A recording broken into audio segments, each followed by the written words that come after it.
দক্ষিণ ত্রিপুরা জেলার বিলোনিয়া মহকুমার অধীন ঋষিমুখ ব্লকের পিএম স্ত্রী আমজাদনগর হাই স্কুলের ছাত্রী জ্যোৎস্না আক্তার প্রধানমন্ত্রী রাষ্ট্রীয় বাল পুরস্কারের জন্য মনোনীত হয়েছেন। আগামী 22শে জানুয়ারি রাষ্ট্রপতির হাত থেকে এই পুরস্কার গ্রহণ করবেন জ্যোৎস্না আক্তার। 26শে জানুয়ারি শোভাযাত্রায় হাজির থাকার আমন্ত্রণ জানানো হয়েছে জ্যোৎস্না আক্তারকে।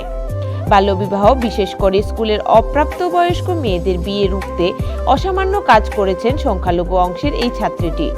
আমজাদনগর স্কুলের ভারপ্রাপ্ত প্রধান শিক্ষক সুব্রত চক্রবর্তী জানিয়েছেন, স্কুলের অসংখ্য ছাত্রীর বাল্যবিবাহ রুখতে জ্যোৎস্না আক্তার সামনে দাঁড়িয়ে লড়াই করেছেন। শুধু তাই নয়, জ্যোৎস্না আক্তার পারিবারিক বাধা টপকে নিজের বাল্যবিবাহকে নিজেই আটকে দিয়েছেন। শুক্রবার জ্যোৎস্না আক্তারের সাথে দেখা করতে যান বিশিষ্ট সমাজসেবী দীপায়ন চৌধুরী।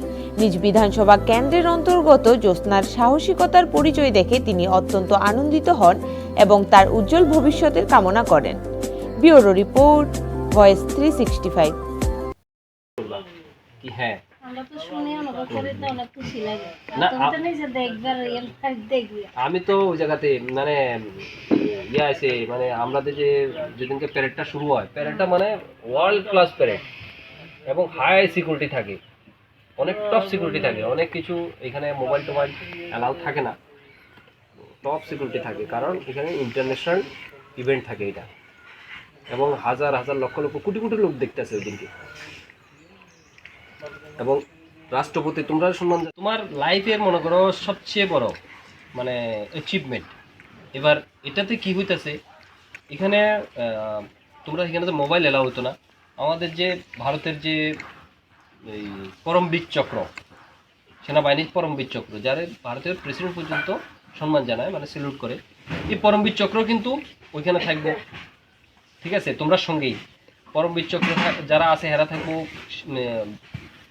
শরীয় চক্র, পাশাপাশি আমাদের যে সেনার প্রত্যেকটা দস্তা, মানে প্রত্যেকটা যে ড্রিল এবং যে বোফোর্স হইতে নিয়ে আমাদের অগ্নি মিসাইল হইতে নিয়ে মানে সমস্ত ঝাঁকি, এত সুন্দর, মানে লাইফের খুব একটা স্মরণীয় সময়।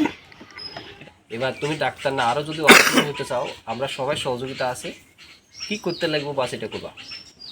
ঠিক আছে, আর এখন তো ভারতের রাষ্ট্রপতি তোমার সম্মান জানাতেছে।